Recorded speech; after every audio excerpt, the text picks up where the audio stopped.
Class में हम लोगों ने ये क्वेश्चंस वगैरह किए थे। और energy conservation, basically work energy theorem जो है हमारा एनर्जी कंजर्वेशन है। तो क्योंकि अब तुम लोग रिपीट कर रहे हो तो एनर्जी कंजर्वेशन तुम्हें समझ में आता होगा क्या है। वर्क एनर्जी थ्योरम से ज़्यादा बेटर है एनर्जी कंजर्वेशन, वो लगा लो, ज़्यादा बढ़िया है। लेकिन यहाँ पे हम लोग अभी वर्क एनर्जी थ्योरम लगाएंगे, उसके बाद फिर हम लोग को सॉल्व करके बताता हूँ। ये क्वेश्चन लास्ट क्लास में दिया था, काफ़ी बढ़िया यस सर। क्वेश्चन। देखो तो रेक्टिफिकेशन स्टेटमेंट सेक्शन पढ़ते में। हैं। बोला गया कि given at the initially it was at just equilibrium, equilibrium में था, है ना। और जब इक्विलिब्रियम में था तो 1/4 पार्ट जो है इसका हैंगिंग था, ठीक है। तो मैं इसका डायग्राम बना लेता हूँ।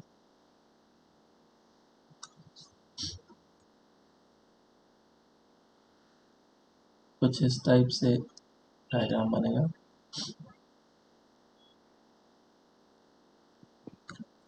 ठीक है। तो ऊपर जो लेंथ है वो कितना हो जाएगा, 3L/4। 3L/4। और ये जो लेंथ हो जाएगा ये कितना हो जाएगा, L/4। और एल इस बाई समय फोर अभी सिस्टम जस्ट इक्विलिब्रियम में, और जस्ट इक्विलिब्रियम में इसका मतलब नेट फोर्स जीरो होना चाहिए। फ्रिक्शन फोर्स जो पीछे की डायरेक्शन में लग रहा होगा इस पे पूरा का पूरा, वो इसके mg को बैलेंस कर रहा होगा। तो mg जो होगा वो इतने से मास का लेंगे, ठीक है। That will B m1g। और ये हो जाएगा म्यू इंटू एल। तो म्यू हो जाएगा m2 इंटू नॉर्मल, नॉर्मल कितना m2 इंटू जी। तो this will be the force of friction. और मुझे इन दोनों को इक्वल कर लेना है क्योंकि नेट फोर्स जीरो है। So m1g is equals to mu m2g। तो m1 का मास कितना होता है बताओ, lambda into length, that is L by L/4। Four into G is equals to mu into lambda into 3L/5। 3L/4 into G. G से G cancel out हो जाएगा, L से एल कैंसिल आउट हो जाएगा, लेमडा से lambda cancel out हो जाएगा। तो म्यू का वैल्यू कितना निकल के आया, म्यू इज इक्वल्स टू 1/3, ठीक है। तो इससे मुझे कॉफिशिएंट ऑफ फ्रिक्शन अभी निकला है। अब आगे हम लोग सर काम दिया ही करें। नहीं था फ्रिक्शन आपने हाँ भाई, मैं क्वेश्चन। तो स्मूथ मान के चल रहा था। वही। ये तुम्हें स्टेटमेंट क्या दे रखा है, given at the initially it was at just equilibrium when the hanging part of 1/4 is from, hanging part जो है वो 1/4 ऑफ द टोटल रस्सी का लेंथ था। तो वो इक्विलिब्रियम में है कैसे, तुम्हें सोचना है ना। सर इक्विलिब्रियम में रह ही नहीं पाएगा। और कौन से फोर्स हैं जो इसको रोक के रखेगा इक्विलिब्रियम में, बोलो। सर मतलब उतना। सर आपने जैसे लिखा था ना, हल्का सा एक्सटर्नल फोर्स दिया था उसकी वजह से हाँ वो तो घूम रहा हल्का सा एक जर्क दिया ना। एक जर्क इसलिए दिया क्योंकि अभी नेट फोर्स जीरो है, थोड़ा सा मैं अगर जर्क दे दूंगा तो ये क्या करेगा, आगे मूव करने लग जाएगा। इसीलिए बोला था क्वेश्चन को सोचो अच्छे तरीके से बैठ करके। अगर सोचोगे तभी जाके कॉन्सेप्ट बिल्डअप होते जाएगा। अब हल्का सा जर्क दे दिया मैंने तो ये क्या होगा, थोड़ा सा मास आगे चला जाएगा। और मास जैसे ही आगे जाएगा फ्रिक्शन का वैल्यू बढ़ेगा या घटेगा, है। आगे जाएगा घटेगा तो ना। काइनेटिक आ जाएगा ना तो फिर। हाँ घटेगा। फ्रिक्शन का वैल्यू घट जाएगा। और इधर जो mg लग रहा था उसका वैल्यू बढ़ेगा या घटेगा, बढ़ेगा। बढ़ेगा। तो फोर्स तो बढ़ेगा। अनबैलेंस हो गया ना, इस जगह पे फोर्स अनबैलेंस हो गया। ये अब दोनों इक्वल ही नहीं रहा, तो अब नीचे की डायरेक्शन में मोशन करना स्टार्ट कर देगा और ये गिरते जाएगा गिरते जाएगा गिरते जाएगा। आया ना, हम्म। बराबर है। ओके। हाँ। हाँ। इस तो ये इस तरीके से हमें सोचना था। अब मैं इस सिचुएशन में work done by all the forces is equal to change in its kinetic energy लगा देता हूँ। तो ये इनिशियल कंडीशन और फाइनल कंडीशन में जब पूरा का पूरा रस्सी जो है वो गिर जाएगा नीचे, ठीक है। तो काइनेटिक एनर्जी कितना आ जाएगा, इनिशियली जीरो क्योंकि रेस्ट से रिलीज किया गया, और फाइनल कितना, half of M V square, total mass M है। अब वर्क किस किस ने किया है बताओ, वर्क तो एक ग्रेविटी ने किया है और एक फ्रिक्शन ने फ्रिक्शन ने किया। किया है। तो ग्रेविटी ने कितना वर्क किया, पहले तो इसे हम लोग को निकालना होगा। उसके बाद फ्रिक्शन ने कितना वर्क किया, ये हम लोग निकालेंगे। बराबर है। हाँ देखो पहले मैं फ्रिक्शन का निकाल लेता हूँ। फ्रिक्शन के निकालने के लिए क्या करना है मुझे, मास वेरिएबल है। मास वेरिएबल है।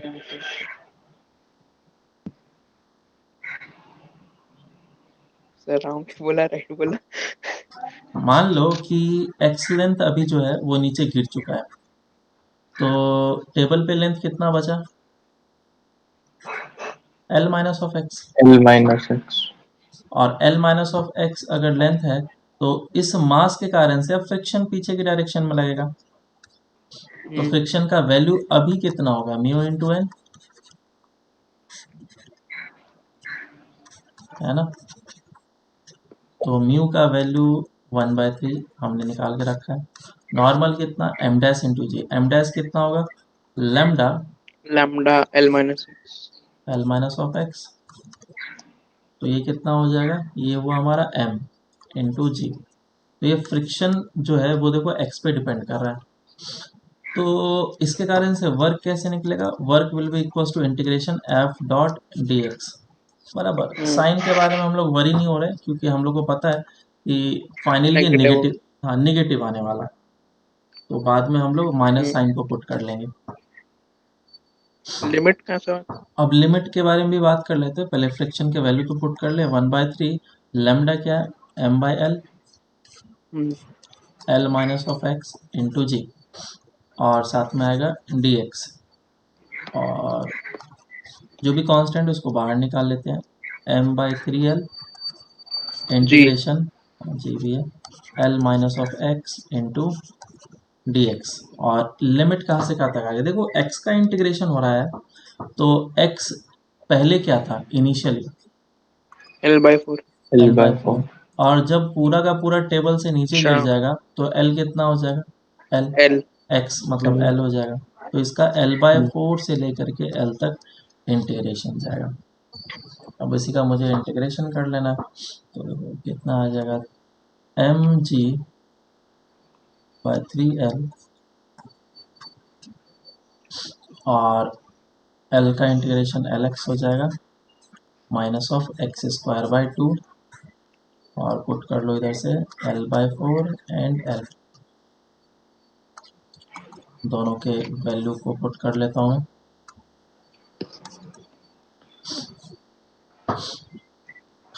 तो ये हो जाएगा l into L/4 minus of, अच्छा पहले l ही पुट कर लेता हूँ मैं, L² minus L² minus of L²/2 two minus minus L² by square by 4 4।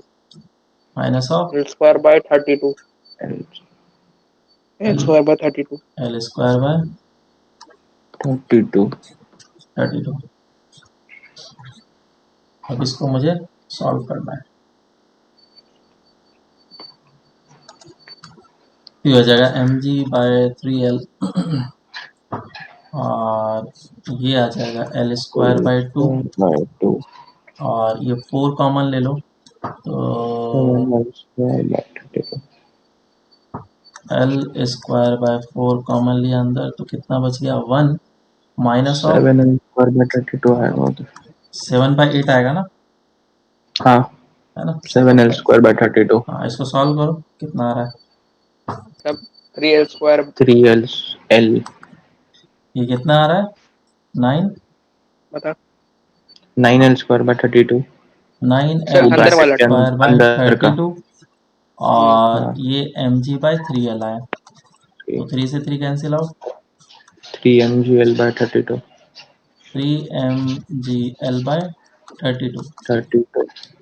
ये वर्क डन बाय फ्रिक्शन निकला है, तो वर्क डन बाय फ्रिक्शन क्या होगा, नेगेटिव, तो माइनस साइन पुट कर लिया मैंने, 3mgl/32।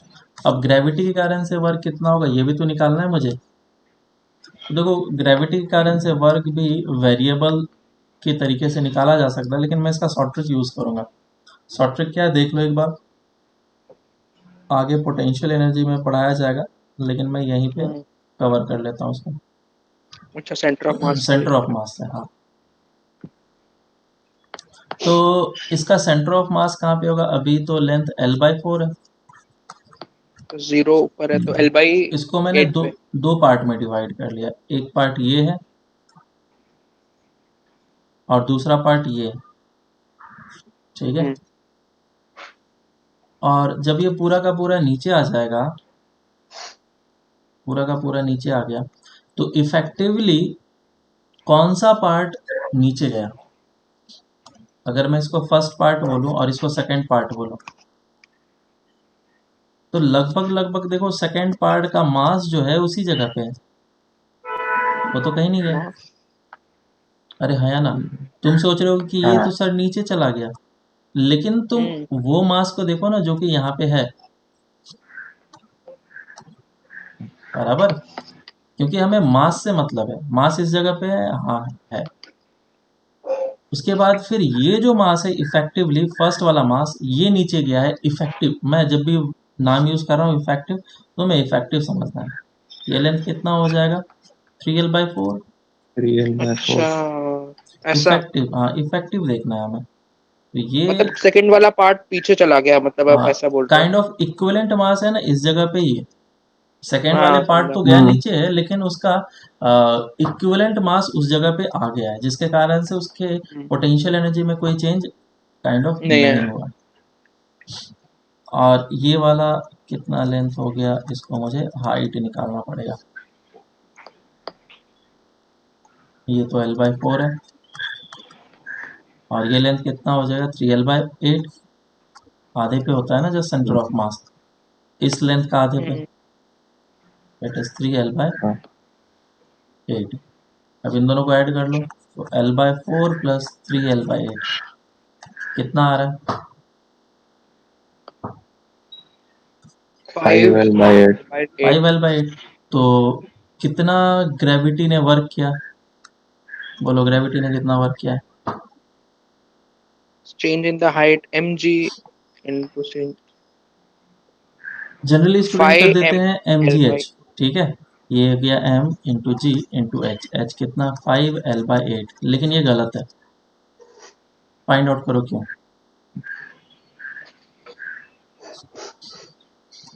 बताओ क्यों। अच्छा सर, वो सेंटर ऑफ मतलब वो मास हमने जिसका शिफ्ट देखा सेंटर ऑफ हाँ, मास का, वो उस मास का था ओके। M/4 का। मुझे सिर्फ M/5। अच्छा अच्छा हाँ। इसी का मास लेना है, क्योंकि इफेक्टिवली इसी मास का तो शिफ्टिंग हुआ है। तो इसका मास कितना हो जाएगा? Lambda into L. एल कितना है? 3L/4 है ना, इंटू जी। ये हो गया mgh। अब h कितना है? 5L/8। तो इस चीज़ में मिस्टेक कभी मत करना, नहीं तो आंसर गलत आएगा। क्या है कैलकुलेशन है, देख लो क्या है इसमें। कितना आ रहा है नीचे? ऊपर तो नीचे 15 आएगा। 32 आ रहा है। 15 mgl/32। mgl/32। सर मैं ये अच्छा, निकाला था। लेकिन आपने फ्रिक्शन ऐड कर दी। तो वर्क डन बाय ग्रेविटी ये हो गया, फ्रिक्शन के कारण से हाँ। वर्क ये हो गया। अब दोनों के वैल्यूज को पुट कर लेना है और काइनेटिक एनर्जी निकाल लेना है। समझ में आया क्या? Yes sir. Yes sir. तो दोनों का समेशन 3 mgl/8 हो जाएगा। और नेट कितना हो जाएगा? समेशन क्या, नेगेटिव साइन है उसमें? हाँ, समेशन वही मतलब नेगेटिव साइन लेके। अच्छा, मुझे लगा समेशन ऐड कर दिया simple. Minus of 3 mgl/32 is equal to half mv²। अभी इस कैलकुलेशन से वेलोसिटी निकाल लेंगे, आंसर आ जाएगा। 3L/8 3L/4 √3/2। 3/8 आ रहा है वो। जो भी है, 6/8। तुम लोग चाहो तो इसको कर सकते हो। तो फ्रिक्शन वाला हवा ही नहीं लगा, पता नहीं क्यों। मेरे को लगा उस हाँ इंस्टेंट पे वही। बोला आपने। उस इंस्टेंट मतलब वैसे रखा वैसे गिर गया। ऐसा भी अब सोच तुम्हें सकते हैं। सोचना है कि अगर मैंने बोला है कि इक्विलिब्रियम में है, तो कौन सा फोर्स है जो इसको इक्विलिब्रियम में रख सकता है। अदरवाइज टेबल पे वो इक्विलिब्रियम में रहेगा ही नहीं, हमेशा स्लिप करके सर नीचे गिर मतलब जाएगा। ऐसा भी बोल सकते हैं ना, जो टेंशन फोर्स आ रहा है उस M/4 की वजह से। अच्छा हाँ, फ्रिक्शन ही तो बैलेंस करेगा उसको। सही ठीक है। है, हाँ। चलो आगे चलते हैं। क्वेश्चन इसमें करने के लिए ढेर सारे हैं, एक और क्वेश्चन कर लेते हैं। हम्म,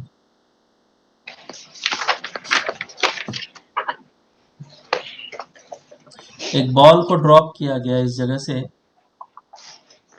जिसका मास m है और हाइट h से ड्रॉप किया गया और ये इस जगह पे आया और आने के बाद फिर इस जगह पे सरफेस है, वाटर है, बराबर। और ये जो है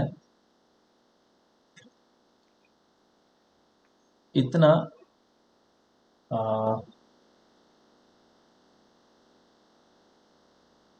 मैक्सिमम हाइट तक गया।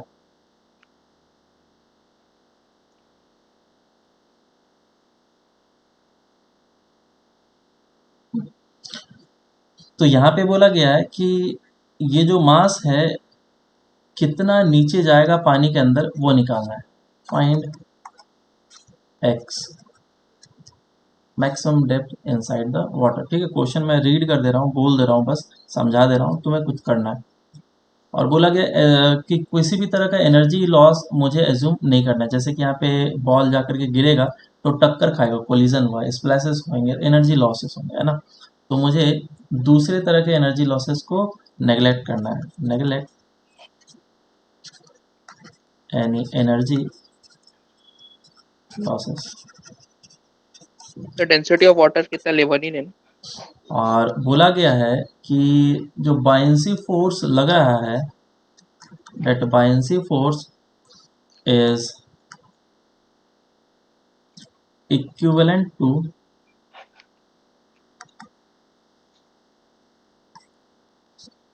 double the weight। पॉसिबल नहीं है ना, डबल ना हो, चलो नीचे जाएगा ही नहीं। सॉल्व करो इसको। दिमाग में सबसे पहले एजम्पशंस डालना बंद करो, पहले ओपन माइंड होकर क्वेश्चन सॉल्व करो। क्वेश्चन दिया है इसका मतलब क्वेश्चन सही है। ओके। तो इस क्वेश्चन में सबसे पहले देखो, मुझे दो तरीके से मैं आंसर निकाल सकता हूँ, लेकिन एक तरीका है जो कि सबसे आसान है। मैं क्या कर रहा हूँ, इस पूरे के लिए W all is equals to delta के ही लगा रहा हूँ। ठीक है, क्योंकि इस पार्ट में सिर्फ और सिर्फ ग्रेविटी वर्क करेगा, इस पार्ट में दोनों वर्क करेंगे, दोनों। ग्रेविटी और बायंसी फोर्स दोनों वर्क करेंगे। ठीक है, तो हम लोग बोल सकते हैं इनिशियली इस लोकेशन पे था, फाइनली इस लोकेशन पे। तो work done by all the forces में ग्रेविटी आया एंड वन जो भी सी है buoyancy force is equals to change in its kinetic zero. Energy. Final minus of initial, initially rest पे था 0 और फाइनली मैक्सिमम हाइट निकालना है, तो यहाँ पे भी पहुंच के वेलोसिटी हो गई हुई 0, तभी तो मैक्सिमम हाइट निकलेगा। और यस। उसके बाद फिर मुझे कर लेना है ग्रेविटी कारण से वर्क। तो वर्क कितना हो जाएगा ग्रेविटी कारण से, एम जी एच, एच कितना हो जाएगा, H plus of x plus of, और बायंसी फोर्स नेगेटिव वर्क करेगा क्योंकि हर एक टाइम वो ऊपर की डायरेक्शन में लग रहा होगा, तो ये कांस्टेंट फोर्स लगाएगा। कितना फोर्स लगाएगा कांस्टेंट, डबल है, मास के डबल। तो 2 mg मास, बायंसी फोर्स का वैल्यू लिख दिया मैंने, और डिस्प्लेसमेंट कितना हुआ, x इज इक्वल्स टू 0। अब इसी क्वेश्चन को मुझे सॉल्व करना है, बस mg से mg कैंसिल आउट कर लो। So h plus of x is equals to 2x, so x is equals to h आ गया। सर ये निकाल ऐसे क्या। मैंने वो दो अलग अलग बार लगाए क्वेश्चन, यहाँ पे मतलब पहले वो वेलोसिटी ग्रेविटी निकाल, के लिए। वेलोसिटी हाँ निकाला उसके बाद किया है ना। हाँ हाँ, वैसा किया मैंने। चलो आगे का क्वेश्चन करते हैं। सर नोट तो करना चाहिए। ये लो नोट कर लो, तुमने भी ऐसे ही करा तो नोट क्यों कर रहे हो। नहीं, मैंने खुद का लिखना भूल गया ना, मैं आपका ही लिखता हूँ सर, क्यों बार बार काटना, रॉन्ग हो गया। एससीबी का क्वेश्चन है ये। क्वेश्चन में क्या बोला गया है, इस ब्लॉक को नेचुरल लेंथ के अगेंस्ट इसको कंप्रेस कर दिया गया। ठीक है, मास कितना दिया गया, मान लो कि 5 kg है, 1 kg, और इसको कंप्रेस किया गया। इसका के का वैल्यू दे रखा है, that is 500 newton per metre, और इसको कंप्रेस किया गया है x is equal to 0.5 centimetre, इतना कंप्रेशन दे दिया गया और कंप्रेस करने के बाद फिर रिलीज कर दिया गया।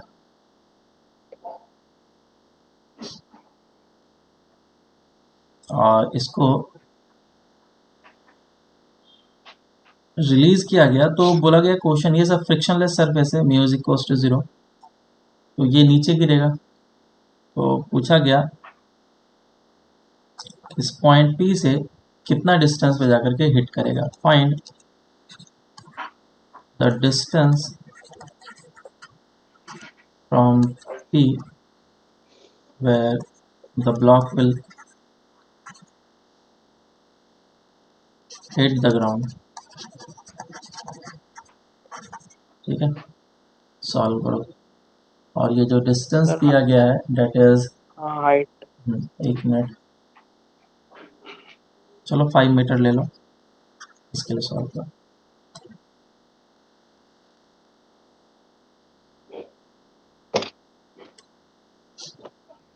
तो देखो इसके लिए क्या करना पड़ेगा मुझे,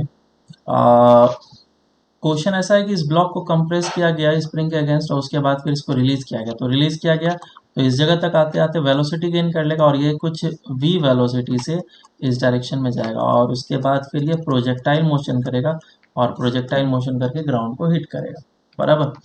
तो सबसे पहले ये निकालना है कि कितने टाइम में ये नीचे गिरेगा, क्योंकि वर्टिकल डायरेक्शन में इसकी वेलोसिटी 0 है, इनिशियल वेलोसिटी सिर्फ x डायरेक्शन में। तो टाइम कितना लगेगा नीचे गिरने में, S is equal to ut plus half A T square का फॉर्मूला लगा लेंगे, that is half of g into T square. तो टाइम कितना आ गया, 1 सेकेंड। 1 सेकंड।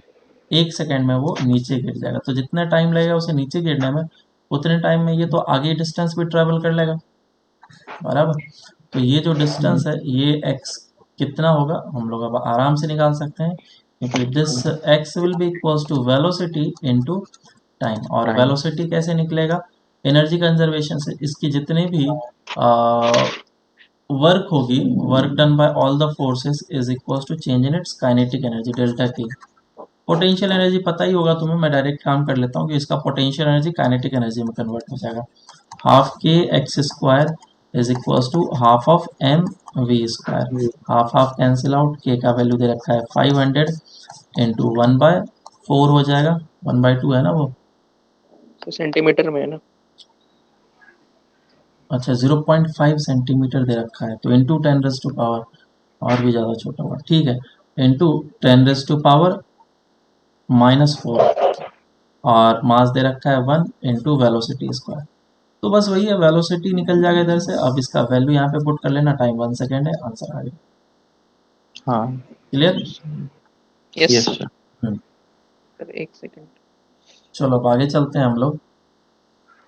नेक्स्ट स्टार्ट करते हैं topic, that is potential energy. Questions हम लोग लास्ट में कर लेंगे, और भी कुछ क्वेश्चंस कराने हैं तो हम लोग लास्ट में कर लेते हैं। Potential energy, sir 1 second.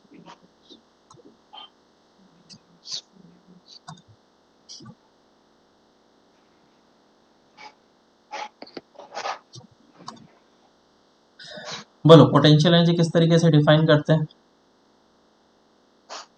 Sir internal definition कुछ ऐसा करना था इंटरनल डेफिनेशन तो अब एनर्जी। तुम लोग को ज़रूरत नहीं है, तो मैं समझा देता हूँ।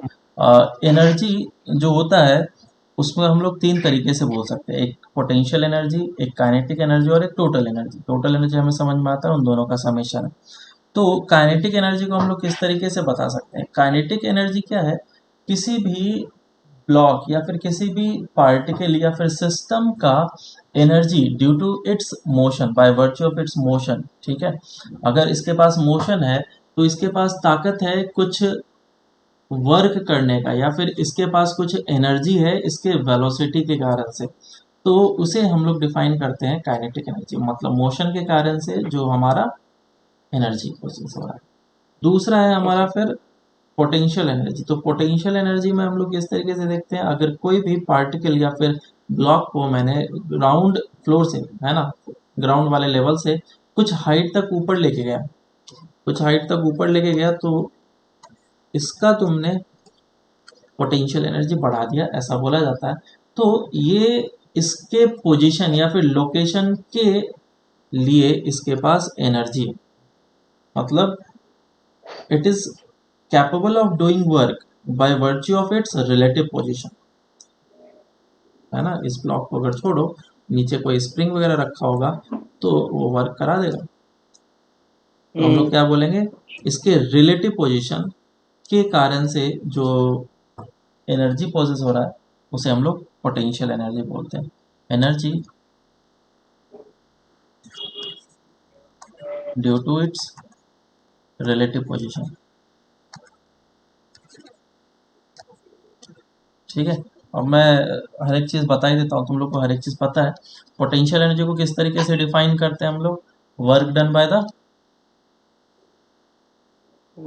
change in its potential energy is equals to work done by the conservative force। अच्छा, बोलो। Work done by conservative force, हाँ नेगेटिव, अभी तो नेगेटिव। माइनस साइन वगैरह डालना बंद, अभी रुका हुआ है। और work done by external force, इस तरीके से डिफाइन करते पॉजिटिव हैं। हो जाएगा। हाँ, हाँ एक्सटर्नल फोर्स वाला वर्क पॉजिटिव होगा, इस तरीके से डिफाइन करते हैं। और कंजर्वेटिव फोर्स जो है वो इस तरीके से लिख दिया जाएगा, जो कि फोर्स लग रहा है dx, वर्क को इस तरीके से डिफाइन करते हैं, that will be delta U. तो जब भी मैं माइनस साइन यूज करूंगा तो यहाँ पे जो फोर्स होना चाहिए वो कंजर्वेटिव फोर्स ही होना चाहिए। Okay, conservative non conservative force तुम्हें पता है क्या होता है कंजर्वेटिव, जिसके कारण से वर्क सर पोजीशन पे डिपेंडेंट पाथ रहता है। पाथ के इंडिपेंडेंट होता है, जैसे ग्रेविटी। और नॉन कंजर्वेटिव फोर्स पाथ पे डिपेंडेंट पाथ रहता पे डिपेंड कर, जैसे फ्रिक्शन, ठीक है। हाँ, काइंड ऑफ एग्जाम्पल से याद रखो, तुम्हें याद रहेगा। कंजर्वेटिव फोर्स मतलब ग्रेविटेशनल फोर्स, एनर्जी कंजर्व रहेगा उसमें।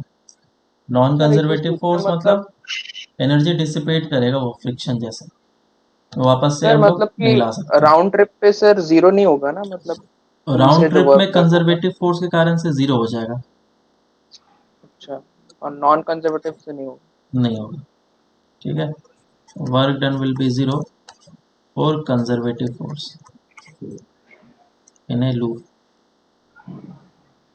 इस तरीके से याद रख लो, जो भी तुम्हें अच्छा लगता है, जो भी तरीका याद रखने का लगता है रख लो। तो कंजर्वेटिव फोर्स के लिए सिर्फ पोटेंशियल एनर्जी डिफाइन किया जाता है, ये बात दिमाग में डाल लो। नॉन कंजर्वेटिव फोर्स का कभी भी पोटेंशियल एनर्जी नहीं होता है। जैसे कि फ्रिक्शन है, फ्रिक्शन का पोटेंशियल एनर्जी डिफाइन करते हैं क्या, नहीं। फ्रिक्शन फोर्स है नहीं। ना, फोर्स का पोटेंशियल एनर्जी नहीं होता है।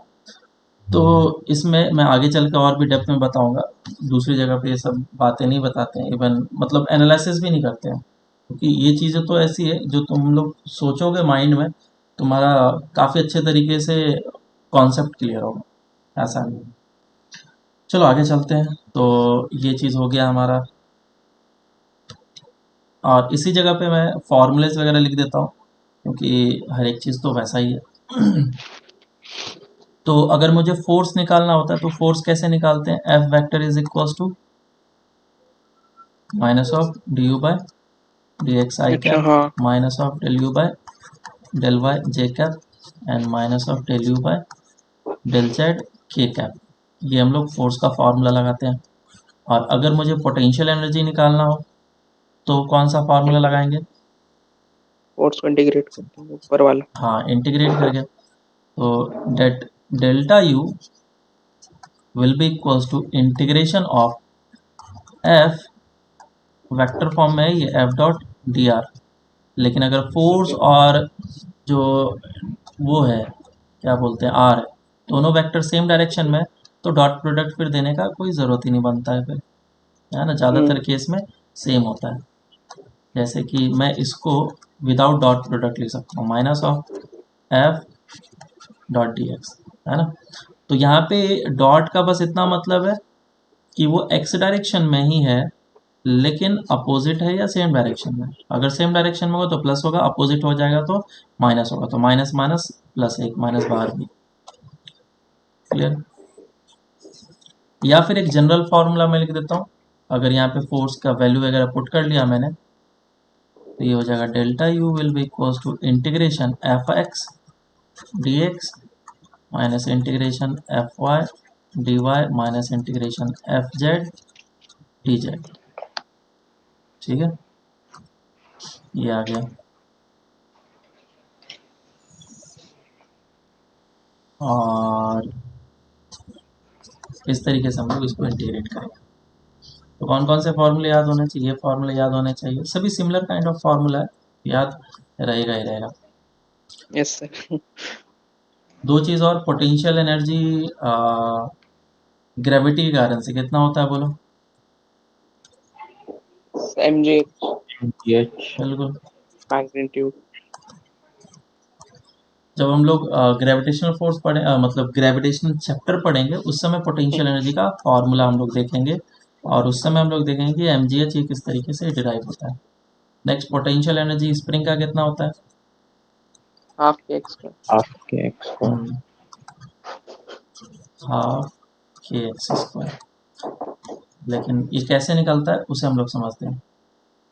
तो क्वेश्चन ऐसा है कि एक स्प्रिंग है और ये अभी नेचुरल लेंथ पे है, कॉन्सेप्चुअल क्वेश्चन है, अगर आ गया तो समझ लो हम लोग आगे बढ़ सकते हैं। ये दोनों के बीच का डिस्टेंस d है, इन दोनों के बीच का डिस्टेंस d है, और इन दोनों के बीच का डिस्टेंस d है। So this locations are a, b, c and d। तो पूछा है find change in potential energy.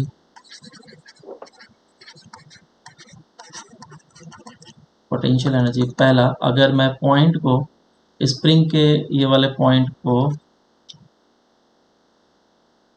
B से D लेकर के जाता हूँ, दूसरा D से C लेकर के जाता हूँ, तीसरा D से ऑल द वे A तक लेके जाता हूँ, एंड चौथा A से C तक लेके जाता हूँ।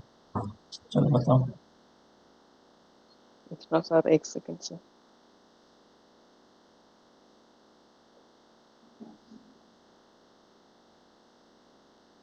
बी को टी। आया सर? सर एक सेकंड निकाल रहे हैं। देखो, इसका मैं सबसे इजी तरीका बताता हूँ, शॉर्ट मेथड, शॉर्ट ट्रिक, जो भी बोलो। सबसे पहले हर एक जगह का पोटेंशियल एनर्जी लिख लो, ठीक है। इस जगह का पोटेंशियल एनर्जी कितना? 0, क्योंकि हम लोग नेचुरल लेंथ को रेफरेंस लोकेशन मानते हैं, इसीलिए 0 होता है। इस जगह का पोटेंशियल एनर्जी कितना? हाफ ऑफ के एक्स स्क्वायर, माइनस के डी स्क्वायर, नहीं बस वैल्यू लिख दो। और इस जगह पे कितना? हाफ ऑफ के इंटू 2d का होल स्क्वायर। 4d square. और इस जगह 2kd पे स्क्वायर। इस जगह पे हाफ के डी kd स्क्वायर, स्क्वायर। बराबर। तुम्हें बस थोड़ा सा दिमाग लगाना है, बी से सी जाऊंगा तो पोटेंशियल एनर्जी बढ़ेगा या घटेगा? बी से अगर डी गया 20 तो से बढ़ेगा ना, उसमें बढ़ेगा। स्ट्रेन ज्यादा आ तो जाएगा। मुझे इन दोनों हाँ के बीच का डिफरेंस लेना है और मैग्नीट्यूड पॉजिटिव लेना है, ठीक है। तो हाँ आंसर कितना आ जाएगा? हाफ के इंटू 2d का whole square. This will be the change in potential energy. दूसरा, जब मैं डी से सी जा रहा हूँ तो पोटेंशियल एनर्जी बढ़ रहा है या घट रहा है? सर घट रहा है, मतलब कम हो घट रहा रहा है, बस निगेटिव रखना है मुझे। तो ये मैग्नीट्यूड में ज़्यादा है और ये कम है, तो है। दोनों को माइनस कर लो मैग्नीट्यूड निकाल करके, और खुद से नेगेटिव साइन पुट कर लो, हाँ सर, पहले कंफ्यूज होते थे सर, कहाँ नेगेटिव डाले नहीं ठीक है। डाले। मैग्नीट्यूड के Yes, sir. तरीके से सोचो, ज़्यादा आसान पड़ेगा। और जब इलेक्ट्रोस्टैट में भी पढ़ेंगे तो यही तरीका हम लोग अपनाएंगे, मैग्नीट्यूड खुद से निकालेंगे, नेगेटिव साइन हम लोग लगाएंगे, ठीक है। Okay. अब डी से ए जा रहे हैं, तो डी से ए में पॉजिटिव होगा या नेगेटिव होगा? D से A में कम होगा ना, तो नेगेटिव। नेगेटिव। है ना। अगर उसमें भी कभी कभी प्रॉब्लम हो रहा है तो फाइनल माइनस ऑफ इनिशियल कर लिया करो, you final minus of you initial. तो इनिशियली ये हाफ था, kd स्क्वायर। और फाइनल कितना? हाफ के D square minus half of के इंटू 2d का होल 4d स्क्वायर। स्क्वायर। ये खुद ही खुद तुम्हें निकाल करके दे देगा ये पॉजिटिव होगा या नेगेटिव, बराबर। अब लास्ट वाला ए से सी जा रहा हूँ तो ए से सी में बिल्कुल नहीं ना बढ़ेगा ना घटेगा, क्योंकि सेम अमाउंट है, दोनों का डिफरेंस लेंगे तो 0 ही आ जाएगा। ठीक है, अच्छा देखो कितना टाइम लगा, कुछ भी टाइम नहीं लगा, तुरंत हो गया। सर, हाँ इतना तो टाइम लग रहा था हमको। हाँ, पोटेंशियल एनर्जी जो है तुम्हें निकालना आ गया। अभी डिफरेंस सर एक छोटे सेकंड। छोटे। एक क्वेश्चन सेकंड। ऐसा है कि ये एक इंक्लाइन प्लेन है 30 डिग्री के एंगल पे, और एक रस्सी को, रोप को रखा गया है इसके ऊपर। इस रस्सी का जो मास है वो m है और लेंथ l है, और वो अभी इस तरीके से रखा हुआ है। तो पूछा गया है इस रस्सी का पोटेंशियल एनर्जी कितना है इसके रेफरेंस में। अगर मैंने इस जगह को 0 डिफाइन कर दिया है पोटेंशियल एनर्जी, तो फाइंड द एक second. Gravitational potential energy of the, जो भी रॉड या रोप है, फाइंड आउट करो। सर थीटा से इंटीग्रेट करना पड़ेगा कैसे? जो करना है करो, मुझे नहीं पता। 1-2 मिनट का टाइम है इसमें, करो जल्दी। नहीं सर, शॉर्ट मेथड सर बहुत पहले देखा था आपका वीडियो ये वाला। देखो, अभी जो मैंने ऊपर बताया ना, उसी मेथड से कर सकते हैं। इसका दो तरीका है, एक इंटीग्रेशन कर लो या फिर तुम हाँ वही किया। सेंटर ऑफ मास से हाँ निकाल लो। ठीक है, ठीक है। तो क्या कर लो, बट x डिस्टेंस पे जाकर के dx थिकनेस का एलिमेंट चूज करो। ये dx थिकनेस का एलिमेंट आएगा जिसका मास होगा dm, और ये कुछ हाइट पे होगा। हाइट कितना हो जाएगा, x sin 30, this will be the height. तो इसका पोटेंशियल एनर्जी हाँ कितना हो गया, potential energy will be equals to mgh, that will be dm into g into h which is x sin 30। अब dm का वैल्यू कितना हो जाएगा, lambda m/l into dx। dx। अब इसे इंटीग्रेट कर लो, तो आई थिंक तुम अब आराम से काम कर हाँ सर सकते यही हो किया। 0 से लेकर यही के किया। एफ तक।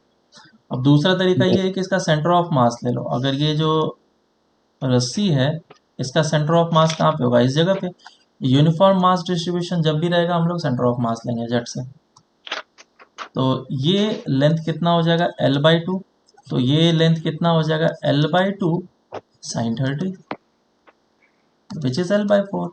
तो mgh potential energy will be equals to m into G into H. H कितना है, l/4। ये आ गया आंसर। ठीक है, अच्छा बस सेंटर ऑफ मास इनटू सबके लिए वैलिड रहता है सर ये, हाँ हर मतलब कोई यूनिफॉर्म, से भी क्वेश्चन? यूनिफॉर्म मास है। तो ओके क्वेश्चन, सर एक सेकंड।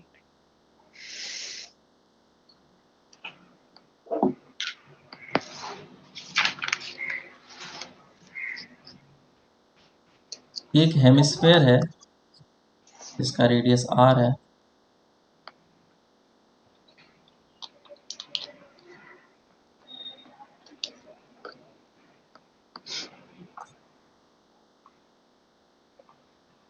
ठीक है, क्या किया गया कि ये एक रस्सी था, बराबर। इस रस्सी को इसके ऊपर चढ़ाया गया धीरे धीरे करके, तो रस्सी पूरा का पूरा इसके ऊपर चढ़ गया, और ये कुछ परफेक्ट इस टाइप का शेप में बन गया। ठीक है, तो एक्सटर्नल एजेंट होगा या फिर फोर्स होगा जो इसको ऐसा करा रहा है, और ये फिक्स्ड है। तो क्वेश्चन पूछा है, find the work done by the, find the work done by the external agent in bringing the rope over the sphere slowly। Solve करो इसको। सर इस बार आपकी मेथड से ट्राई करता हूँ एक बार। हम्म, मैंने देखो सर, मैंने किया सेंटर ऑफ मास का मूवमेंट देखा बस, और कुछ नहीं हाँ। देखा। तो इसको सेंटर ऑफ मास का देखना है, इंटीग्रेशन वगैरह मेथड जो है तो सेंटर ऑफ मास करते हैं। जब फर्स्ट टाइम होते हैं तो इंटीग्रेशन करता मैं। तो इनिशियली जो है सबसे पहले वो रस्सी जो इस जगह पे ग्राउंड पे था, इसका मतलब इसका इनिशियल पोटेंशियल एनर्जी 0 था, और जब ये रस्सी पूरा का पूरा इसके ऊपर आ गया तो सेंटर ऑफ मास इस लोकेशन पे नहीं होता है। सेंटर ऑफ मास का जो लोकेशन होता है वो क्या होता है, ये लोकेशन होता है सेंटर ऑफ मास का। और ये जो हाइट होता है, ये हाइट कितना होता है, r/2r/पाई। सर ये कहाँ से आए हैं? सेंटर ऑफ मास में पढ़ा होगा ना, तुम तो रिपीट कर रहे हो। सर वीक था सर, इसलिए रिपीट कर रहा अरे सेंटर ऑफ मास का लोकेशन तो याद होगा इतना क्या वीक हाँ, रहोगे है हूँ। ना। अरे yes, सर रटा नहीं था मैंने, हाँ। कोई यस बात सर। नहीं, अगर नहीं रटा है तो भी देख लो। ठीक है, तो 2r/पाई पे इसका सेंटर ऑफ मास होता है। तो अब तुमने इसका पोटेंशियल एनर्जी निकाल लिया, फाइनल कितना हो जाएगा mgh विच इज 2r/पाई। तो चेंज इन पोटेंशियल एनर्जी जितना भी होगा वही वर्क के बराबर होगा। सर ये हाइट किसका दिया सेंटर ऑफ मास, इस लैमिना का या फिर इस रखा हुआ इसका? क्या हाइट, रेडियस आर दे टू आर रखा है बाई ना। पाई नहीं नहीं, 2r/पाई किसका सेंटर ऑफ मास का हाइट है, मतलब ये सेंटर रोप ऑफ कोई भी मास ऐसा का है? है, ये वाला जो मास दिख रहा है ना, रस्सी, उसका सेंटर ऑफ मास। ऐसा फिक्स रहता है, कोई सा भी? हाँ, ये इसी जगह पे होगा। क्लियर है। सर हम्म। हाँ, एक और सेकंड। अगर नहीं आता है तो हम लोग क्या करते हैं, थीटा एंगल पे जाकर के डी थीटा एलिमेंट चूज करते हैं। थीटा एंगल पे जाकर के डी थीटा एलिमेंट चूज करा जिसका मास टीएम है, और इसका हाइट निकालेंगे, ये रेडियस होता है। तो करता हूँ, कॉम्प्लिकेटेड रहता है ऐसा इंटीग्रेशन ज्यादा। थीटा एंगल पे डी थीटा एलिमेंट चूज किया जिसका मास डीएम है। वर्टिकल जो हाइट निकल गया वो कितना आ जाएगा, आर साइन थीटा। तो पोटेंशियल एनर्जी कितना हो जाएगा, D M into G into H which is R sine theta. Mass निकालना है डीएम, अच्छा। मास डीएम कितना हो जाएगा, लेमडा इंटू डीएस। डीएस का वैल्यू कितना हो जाएगा, R D R D theta theta. Into G into R sine theta. इसका इंटीग्रेशन 0 से लेकर के π/2 तक करना पड़ेगा। लैम्डा का वैल्यू पुट कर लो, ये पोटेंशियल एनर्जी तुम्हारा निकल के आ जाएगा। ठीक है,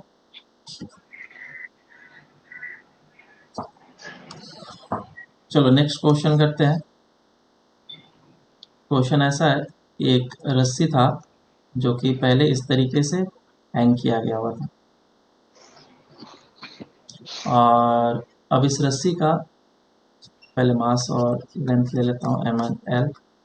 अब इस रस्सी को मैंने क्या किया, सेंटर से इस लोकेशन पे पकड़ा। ठीक है, ये जस्ट सेंटर है, और पकड़ करके मैं इसको इस जगह पे जाकर के हिंच कर दिया। तो रस्सी कैसा हो जाएगा, ऐसा, हाँ ट्रेन में ऐसे करते हैं। है ना, इस टाइप का हो जाएगा रस्सी। तो पूछा है कि अब find the work done by the external agent in doing so. ऐसा करने में एक्सटर्नल एजेंट ने कितना वर्क किया होगा। सर ये तो दो सिस्टम कन्वर्ट हो गया, इसका सेंटर ऑफ मास कंबाइन लेना पड़ेगा दोनों का सिस्टम। M1 जैसे करना चाहते हो करो, पहले तुम करो फिर मैं करूँगा। तो इस क्वेश्चन के लिए हम लोग को क्या देखना है, इफेक्टिव चेंज देखना है। ठीक है, तो मैं इस जगह पे रस्सी बना लेता हूँ पहले तो, ताकि तुम लोग अच्छे से दिखे। ये रस्सी है,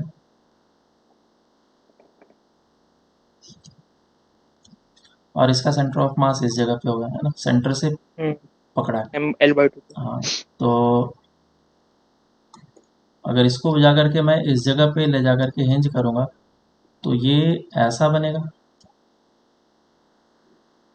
L/4 पे। बिल्कुल, और उसके बाद फिर रस्सी नीचे आएगा। तो रिमेनिंग पार्ट कितना है, L/2 है। इसका मतलब रिमेनिंग पोर्शन का जो लेंथ आएगा वो इतना तक ही आ पाएगा। समझ में आया। तो ये मैंने सर पहले वापस हाँ, बता। लेंथ का कैलकुलेशन कर लिया। सर कैसे अब कैसे? कैसे का क्या मतलब, ये L/2 है ना, तो ये भी लेंथ हाँ। L/2 होगा, तो ये इसी जगह तक मैच करेगा ना। अब देखो ओ। इफेक्टिवली क्या चीज़ चेंज हुआ, क्या चीज़ नहीं चेंज हुआ। इफेक्टिवली अगर तुम पूरा लेंथ देखोगे तो ये वाला बिल्कुल भी चेंज नहीं हुआ। अच्छा ऐसा कर लेते हैं कि डिपेंड करता है तुम किसको चेंज में लेना चाहते हो। क्या करूँ मैं?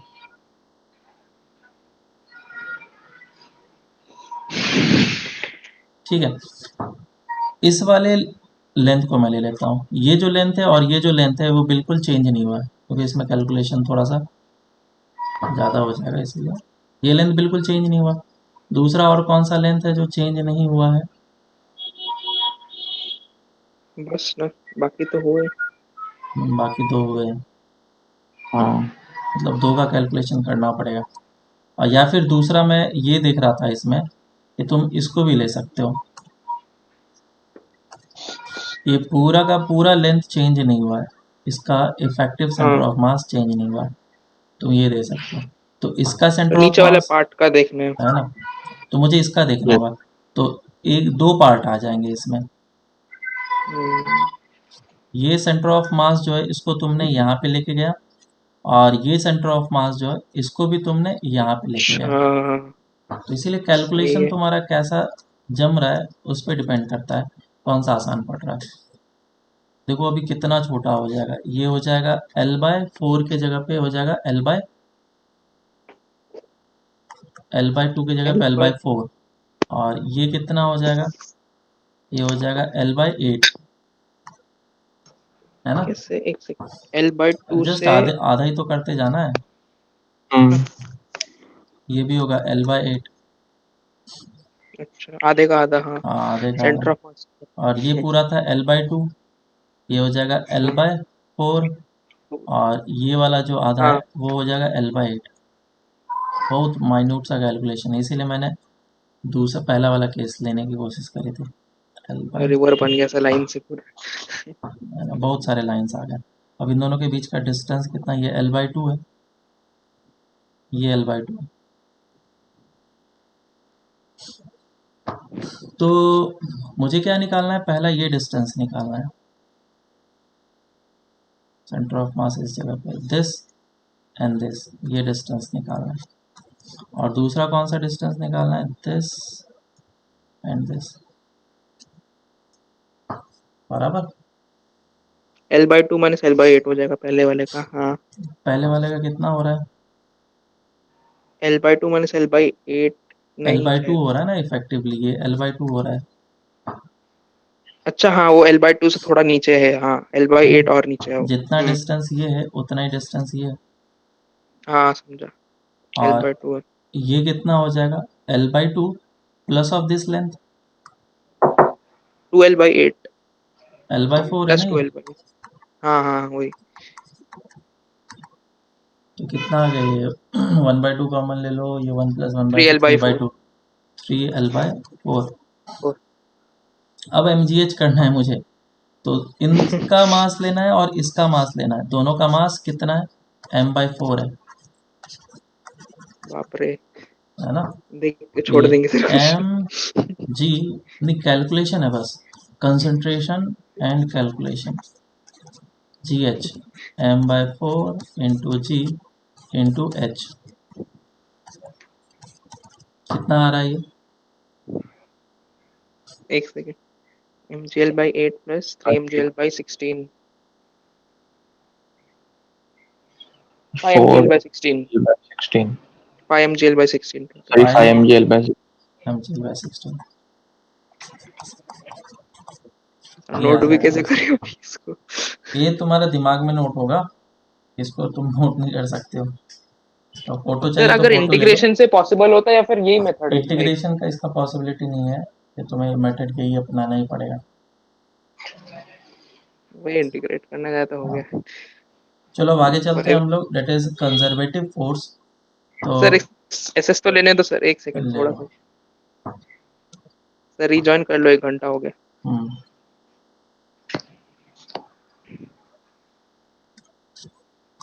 कंजर्वेटिव फोर्स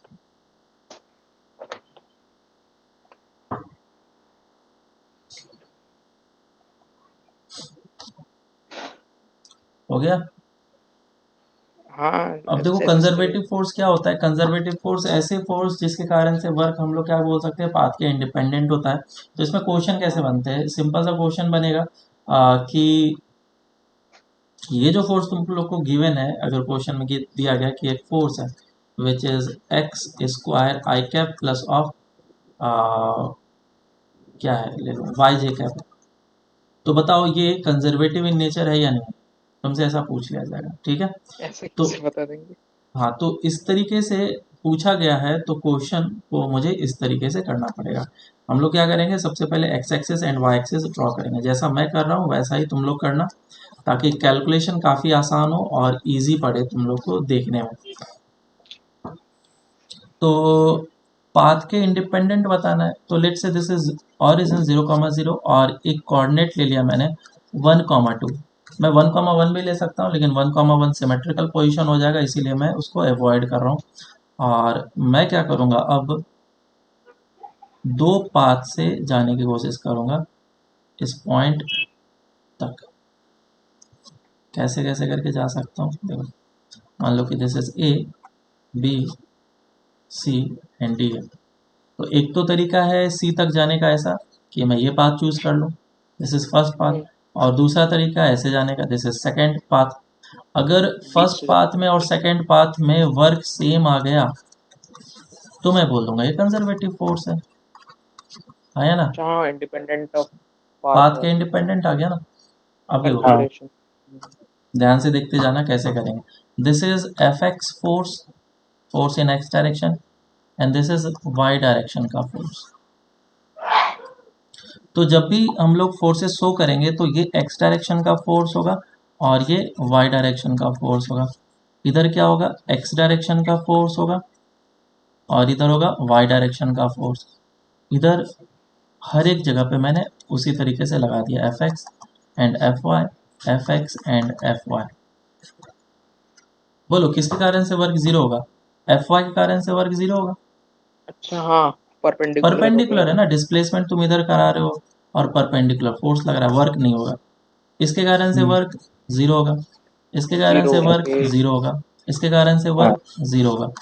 अब तुम्हें एक फोर्स पता बचा हुआ है ना। अब इस फोर्स के लिए हम लोग इंटीग्रेशन कर लेंगे। तो वर्क के लिए कैसे कह रहे, क्या करेंगे, W is equal to X divide integration X. F x D x. F X का वैल्यू है एक्स स्क्वायर डी एक्स। कहाँ से कहाँ तक इंटीग्रेशन जाएगा, देखो जीरो से लेके इस जगह पे वन। कोऑर्डिनेट क्या है, one one comma zero. Comma zero, और इस जगह पे कोऑर्डिनेट है 0,2। तो x को देखो, x जीरो से लेकर के वन तक जा रहा है, तो जीरो से लेकर के वन तक इंटीग्रेट किया, x³/3 आ जाएगा, 1/3 जूल्स इसमें आ गया। अब इसके कारण से वर्क कितना हो जाएगा, integration F Y D Y, और एफ वाई कितना है, वाई डी वाई, और लिमिट कहाँ से कहाँ तक, y का वैल्यू जीरो से लेकर के टू तक जा रहा है, y²/2, 2²/2 दैट इज 2। तो वन वाले पाथ में वर्क कितना निकला, 1/3 प्लस ऑफ 2। अब सेकंड वाले पाथ के लिए निकाल लेते हैं हम लोग।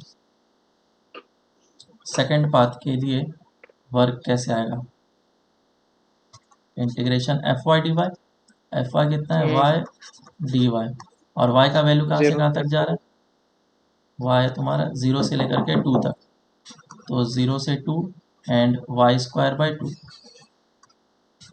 कितना आ गया ये। सेम वे में x के लिए निकालो जल्दी से। F x D x, x³/3 हो जाएगा कहाँ से कहाँ तक? 1/3 हो जाएगा x के लिए। कितना आ रहा है, 1/3 हो जाएगा ना सर? वन। x³/3 हो जाएगा, तो वन डालना x की जगह पे। Integration x D x, x square, और जीरो से लेकर के वन, तो ये हो जाएगा 1/3 आंसर आएगा। तो इधर से आ जाएगा तुम्हारा 2। तो सेकेंड पाथ में जो वर्क आया वो कितना आ गया, 1/3 प्लस ऑफ 2। तो देखो work one same. And two same आ रहा है, तो इसीलिए कंजर्वेटिव फोर्स है। सर नेक्स्ट, आपने सिमेट्रिकल लोकेशन क्यों नहीं लिया था इस क्वेश्चन में? ऐसा क्योंकि प्रॉब्लम कुछ था क्या? अगर सिमेट्रिकल लेते हैं तो हो सकता है path one and path two में भी वर्क सेम आ जाए, क्योंकि part value two. One one है ना, एक्स में भी 1 जा रहा है, वाई में भी 1 जा रहा है, तो सिमेट्री का हाँ काम हो सकता है, तो इस चीज़ को अवॉइड तो उससे करेंगे। प्रॉब्लम क्या होगा? क्वेश्चन कैसा भी हो सकता है ना, मुझे नहीं पता अब किस में सिमेट्री लगेगा किस में नहीं लग पाएगा, हम तो नहीं बता सकते। नेक्स्ट क्वेश्चन है, अगर let's say the force is इस तरीके से गिवन है डेट एक्स स्क्वायर नहीं लेते हैं, Y square X I cap plus of अरे क्या ले लूँ, एक्स वाई जे कैप। तुम्हें ये बताना है कि ये फोर्स कंजर्वेटिव इन नेचर है या नहीं, ठीक है। तो एक नया तरह का फोर्स है, इसके लिए क्या करना पड़ेगा, पहले कोऑर्डिनेट बना लेते हैं हम। कोऑर्डिनेट। सर हम लोग ट्राई करें एक बार। मैं इसको बता देता हूँ क्योंकि इसमें थोड़ा एक्स और वाई के वैल्यूज हैं। एक जीरो रहेगा एक नहीं रहेगा। हाँ, तो क्या होगा ना, ये जब तुम वैल्यूज को पुट करोगे, जैसे कि मैं यहाँ पे कोऑर्डिनेट ले लेता हूँ, ऐसा है और ये ऐसा, सो दिस इज 1,2 या 2,1 कुछ भी ले सकते हो, 0,0 और ये कितना हो गया कोऑर्डिनेट 1,0 और ये कोऑर्डिनेट कितना 0,2। तो पहले इस पाथ के लिए निकाल लेते हैं, अगर ये इस पाथ में जाएगा तो एक फोर्स लगेगा एफ एक्स, एफ वाई के कारण से तो जीरो ही होगा, तो उसको लिखना बेकार है, तो integration F Y D Y, sorry F F x D X D. F x D X, लेकिन एफ एक्स का वैल्यू कितना है Y square into Y x, square. Y square into X into D X. तो अब इधर दो variables हैं और एक्स के रेस्पेक्ट में इंटीग्रेट करना है, पॉसिबल है नहीं, मुझे एक को तो चेंज करना पड़ेगा। लेकिन इस में देखो, तुम सिर्फ और सिर्फ किसके वैल्यू को चेंज कर रहे हो, एक्स का वैल्यू कहाँ से कहाँ तक जा रहा है, 0 से लेकर के 1 तक, वाई जीरो ही है। लेकिन y का वैल्यू कितना है, इस जीरो। पूरे रास्ते में 0 है, इस पूरे रास्ते में 0, इसका मतलब इसका वैल्यू हो गया 0, तो पूरा फोर्स ही 0 हो गया, एक्स डायरेक्शन में जो फोर्स लग रहा है वो नहीं लग रहा है, वो 0 है ना। ये आंसर कितना आ जाएगा, वर्क 0 आ जाएगा। जीरो। तो हमें इस चीज़ को समझना है, ये हो जाएगा एफ एक्स बेकार है और ये वाई, तो पहले एक्स मैं वाई। जब भी एक्स वाई का कॉम्बिनेशन गिवन होगा तो मैं फोर्स को पहले निकाल लूँगा, तो एफ एक्स कितना हो जाएगा एक्स इंटू वाई है, और इस पूरे रास्ते में क्या कांस्टेंट है, कौन सा वैल्यू, X एक्स का वैल्यू कांस्टेंट है विच इज़ 1, तो ये हो जाएगा सिर्फ वाई। अब वर्क निकालना है इंटीग्रेशन वाई डी वाई, और वाई का इंटीग्रेशन 0 से लेकर के 2 तक जाएगा, तो Y square by 2 joule answer आएगा, ठीक है। ओके अब इस वाले में देखते हैं, ये हो जाएगा एफ एक्स और ये हो जाएगा एफ वाई, तो पाथ 1 में कितना वर्क हुआ, पाथ 1 में हुआ तुम्हारा 0 + 2 जूल्स। अब पाथ 2 का निकाल लेते हैं, एक्स तो वर्क करेगा नहीं, 2 वाला करेगा, तो 2 फोर्स वाई डायरेक्शन में तुम्हारा कितना है एक्स वाई। अब क्या कांस्टेंट है, ये 0 है ना, एक्स का वैल्यू देखो, एक्स का वैल्यू 0 है, ये कम्प्लीटली 0 हो गया, तो वर्क तो इस पाथ में 0 हो गया ना। और इस वाले पाथ के लिए देख लेते हैं, ये फोर्स वाई डायरेक्शन का जो कि नहीं वर्क करेगा, और ये एक्स डायरेक्शन का, एक्स डायरेक्शन का फोर्स है वाई स्क्वायर इंटू एक्स, क्या कांस्टेंट है इसमें 2 कांस्टेंट है ना, तो वाई कांस्टेंट है विच इज 4x, तो integration 4x d x. Zero dx two one. 0 से लेकर के 1 तक जाएगा, अब इसका इंटीग्रेशन टू आ कर लो, जाए। एक्स स्क्वायर बाई 2 आ जाएगा, ठीक है, तो ये सर हो जाएगा। डायरेक्ट जीरो से वन से टू जा सकते हैं, उसके लिए अगर दोनों वेरिएबल रहेंगे तो क्या चेक करेंगे? क्या बोल रहे हो, तो सपोज हमको जीरो कॉमा जीरो से डायरेक्ट वन कॉमा टू में जाना रहता, जब जैसे कि हाँ, एक्स एंड वाई दोनों वेरिएबल रहते, तो तब कैसे पाथ चेक करते थे? पाथ मुझे गिवन होगा ना, अगर मुझे इस पाथ से जाना है तो इस पाथ का इक्वेशन लिखना पड़ेगा मुझे, अच्छा ठीक है, लाइन का, अच्छा हाँ, फिर इस पाथ का सब्स्टिट्यूट कर इक्वेशन सकते हैं लेना एक होगा और वेरिएबल फिर में। सब्स्टिट्यूट करना होगा। क्लियर है क्या? ओके, एक्स एंड वाई जब दोनों वेरिएबल रखो। हाँ, ये सारा काम करना पड़ेगा तुम्हें। चलो अब आगे चलते हैं हम लोग। वीडियो डाल देना। हाँ हाँ, डाल दूंगा अभी।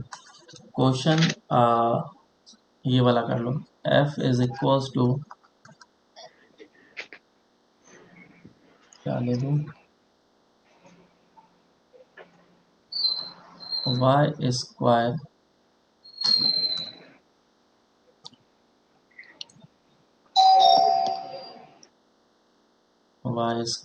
x I कैप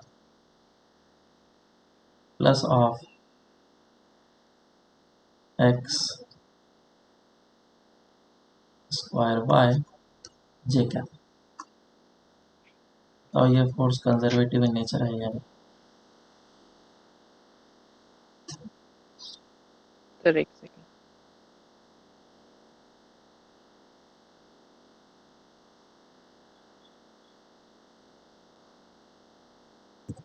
देखो इस क्वेश्चन को वापस से कर लेते हैं। तो पहला चीज़ तो इस जगह पे वर्क ज़ीरो होगा और इस जगह पे भी वर्क ज़ीरो होगा, क्योंकि एक में हो हाँ जा रहा है हमारा y ज़ीरो और इस वाले में हो रहा है x ज़ीरो, जिसके कारण से फोर्स ही ज़ीरो हो जा रहा है। तो इधर का फोर्स लिखना पड़ेगा, ये y डायरेक्शन का फोर्स। y डायरेक्शन का फोर्स कितना है, एक्स स्क्वायर इंटू वाई। क्या वैल्यू कांस्टेंट है, x एक्स का वैल्यू। विच इज़ y, 1 है ना। वाई तो d y integration y d y, zero से लेकर के 2 2 तक आ जाएगा, जाएगा। कितना आ जाएगा, y square 2 by two. Joule. इस वाले में कर लेते हैं, तो ये हो जाएगा 2 joule. This is F x y constant. Y square into x, y constant है डेट इज 2, है ना। तो ये हो जाएगा 4x और फिर इसको इंटीग्रेट कर लेते हैं, 2x। Integration 4x dx। इधर से 2 आ कितना आ जाएगा। जाएगा फाइनल आंसर, 2 जूल आ जाएगा। तो ये कंजर्वेटिव फोर्स हो गया है ना। देखो इसका एक और तरीका है, शॉर्ट ट्रिक में बता रहा हूँ। शॉर्ट ट्रिक ये है,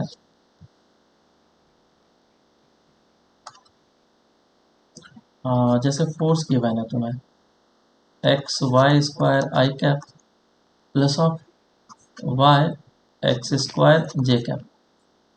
तो इस वाले को x के रेस्पेक्ट में इंटीग्रेट करो और इस वाले को y के रेस्पेक्ट में इंटीग्रेट करो।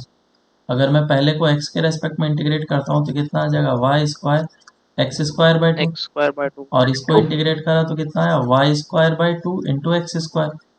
अगर ये दोनों सेम आ जाता है, इक्वल आ जाता है, तो समझ लो ये फिर कंजर्वेटिव फोर्स, अच्छा पोटेंशियल एनर्जी है ना, हाँ ठीक ऐसा है। कुछ बोल सकते हैं। यस। हाँ पोटेंशियल एनर्जी नहीं, बेसिकली इसका फंडा का मतलब ये हुआ कि ये पाथ के इंडिपेंडेंट हो गया, पाथ इंडिपेंडेंट हो गया, तभी ऐसा हो पाया। क्यों सर ऐसा? अभी पाथ समझ में आएगा क्यों। इंडिपेंडेंट है। जैसे कि एक क्वेश्चन दिया गया, eight f is equals to y I cap plus of x j cap. Find the potential energy at 0 comma 0 if the potential energy at मान लो 2 comma 2 is -4 जूल। सॉल्व करो इसको।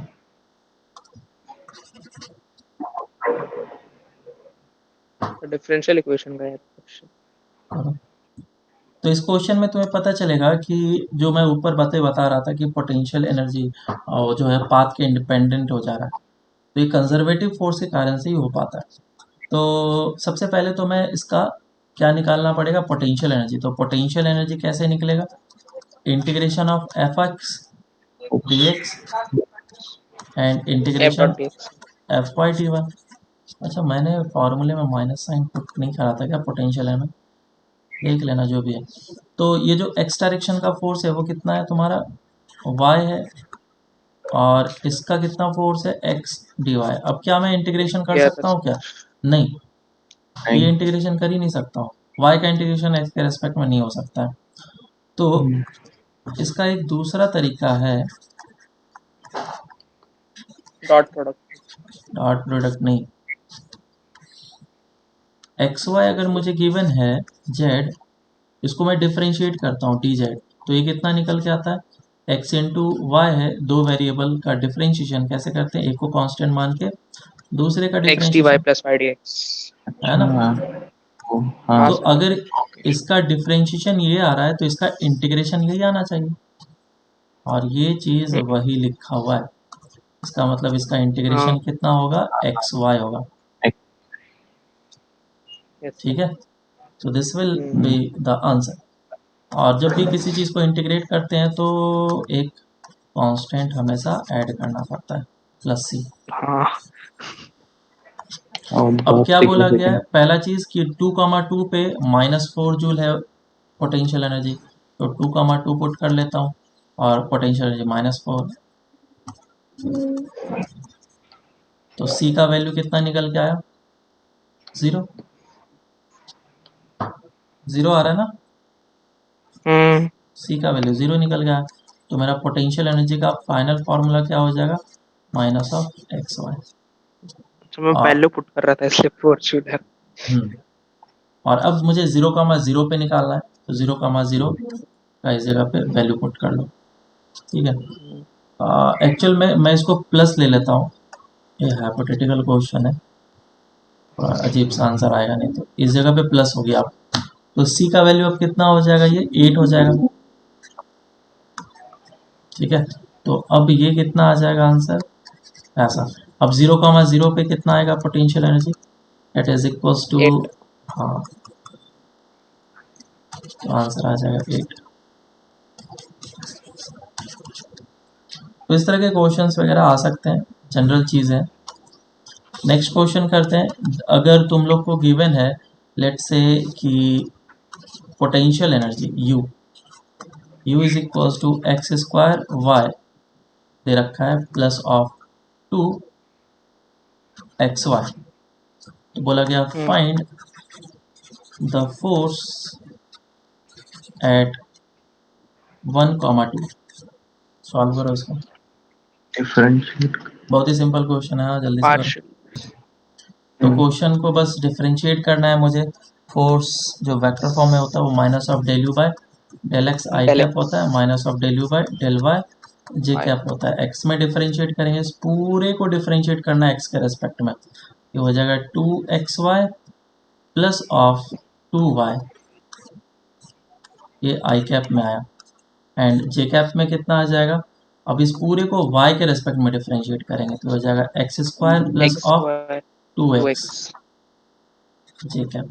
अब इसमें वैल्यूज को पुट कर लो, 1,2 है ना, 2 into 1 into 2 plus 2 into 2 I cap minus of 1 square plus 2 into 1, ये आ जाएगा आंसर वेक्टर फॉर्म में।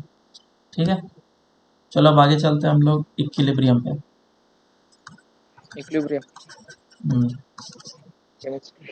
इक्विलिब्रियम में यस। पता है तुम लोग को 3 तरह के इक्विलिब्रियम होते हैं। पहला स्टेबल इक्विलिब्रियम, अच्छा, स्टेबल। है ना। समझता नहीं है सर, क्या है? स्टेबल इक्विलिब्रियम का मतलब क्या है कि जैसे कि मान लो एक कटोरी है, बॉल है, और बॉल के अंदर एक छोटा सा बॉल रखा हुआ है। तुम इसको डिस्प्लेस करोगे इस इक्विलिब्रियम पोजीशन से, this is equilibrium position. Equilibrium position का मतलब क्या हो गया, नेट फोर्स 0। 0 उधर। तो तुमने अगर इसको पॉजिटिव में डिस्प्लेसमेंट दिया तो फोर्स किधर लगेगा, नेगेटिव डायरेक्शन में, है ना। वेट। मतलब हाँ। कि इसको तुम डिस्प्लेसमेंट करो, इक्विलिब्रियम से दूर ले जाने की कोशिश करो, तो वो वापस से इक्विलिब्रियम पोजीशन में आने की कोशिश कर रहा है। ठीक है, अच्छा। दूर भागने की कोशिश ही ना करें, तो डेट मीन्स स्टेबल इक्विलिब्रियम। तो स्टेबल इक्विलिब्रियम का कंडीशन क्या होता है कि तुम्हारा वापस आ जाए। Del you by del x तो पहला चीज 0 होना चाहिए, और दूसरा क्या होना चाहिए, इसका double differential del square u by del x square, ये ग्रेटर देन जीरो होना चाहिए, पॉजिटिव होना चाहिए। Parabola upward kind of curvature याद रखना, है। हाँ ये पैराबोला अपवर्ड कर्वेचर की तरह याद रखना। दूसरा अनस्टेबल इक्विलिब्रियम, तो अगर अनस्टेबल इक्विलिब्रियम है इसका मतलब क्या है कि मैं अगर उसके इक्विलिब्रियम पोजीशन से दूर भगाने की कोशिश करूं तो वो दूर जाएगा। जैसे कि मान लो एक कटोरी को उल्टा कर दिया मैंने और इस जगह पे एक छोटा सा बॉल रखा और मैं इसको डिस्प्लेस करूं बहुत ही छोटे से अमाउंट में पॉजिटिव डायरेक्शन में, तो फोर्स भी क्या होगा, पॉजिटिव डायरेक्शन में आगे लगेगा। वेट, हाँ। तो जिसके कारण से ये अपने इक्विलिब्रियम पोजीशन से दूर भागेगा सिर्फ, और ये एक्स अगर नेगेटिव रखा तो फोर्स भी क्या लगेगा, नेगेटिव डायरेक्शन में लगेगा। तो इसका कंडीशन क्या हो जाएगा, del u by del x जो होना चाहिए वो ज़ीरो होना चाहिए इक्विलिब्रियम होने के लिए, और दूसरा del square u by del x square जो है वो लेस देन ज़ीरो होना चाहिए, नेगेटिव। नेगेटिव होना चाहिए, पैराबोला डाउनवर्ड काइंड ऑफ। तीसरा न्यूट्रल इक्विलिब्रियम, न्यूट्रल फर्क ही नहीं इक्विलिब्रियम पड़ता। का मतलब जैसे फ्लैट सरफेस है, तुम बॉल को इधर लेके जाओ कोई फर्क नहीं पड़ता है, बॉल को लेफ्ट राइट करो कोई फर्क नहीं पड़ता। तो न्यूट्रल इक्विलिब्रियम के लिए कंडीशन क्या है, del u by del x क्या होना चाहिए, ज़ीरो। दूसरा del square u by del x square क्या होना चाहिए, ये भी ज़ीरो। सिंपल है। हम्म, इसका पोटेंशियल एनर्जी का कर्व देख लेते हैं, potential energy versus X curve. तो potential energy versus X curve कैसा होगा, ये मान लो ये हमारे पास potential energy versus X curve है।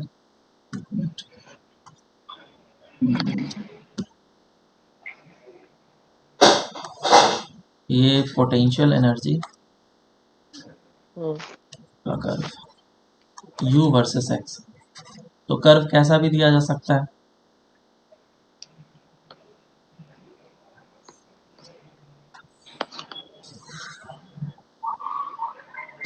तो जिस लोकेशन पे जहाँ मैं u वर्सेस x है ना, तो स्लोप जीरो बोलूंगा, del u by del x equals to zero बोलने का मतलब क्या हुआ, स्लोप फोर्स जीरो। जीरो है, और जहाँ पे स्लोप जीरो होगा मैं उसे इक्विलिब्रियम पोजीशन बोलूंगा।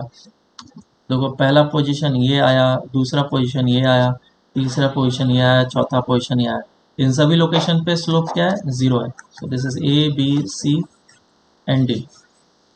ए लोकेशन पे कैसा इक्विलिब्रियम है, पैराबोला नीचे जा रहा है, डाउनवर्ड है, नीचे है तो अनस्टेबल। step, अनस्टेबल है ना। unstable, इसको हम्म। बहुत ही मुश्किल तरीके से निकालते हैं।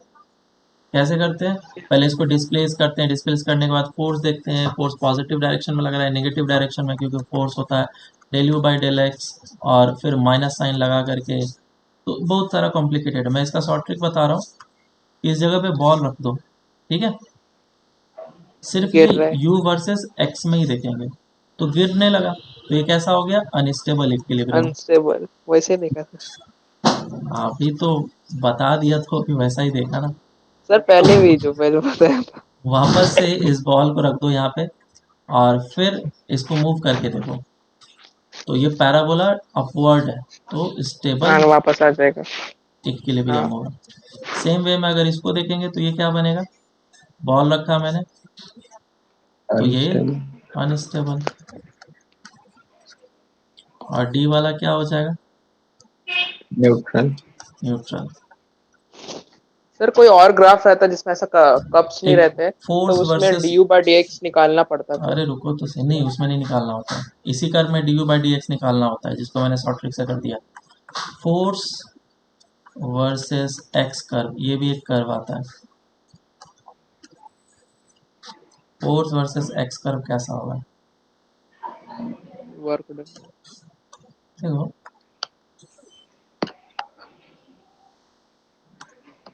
मान लो कि ये फोर्स है और ये एक्स है, यस।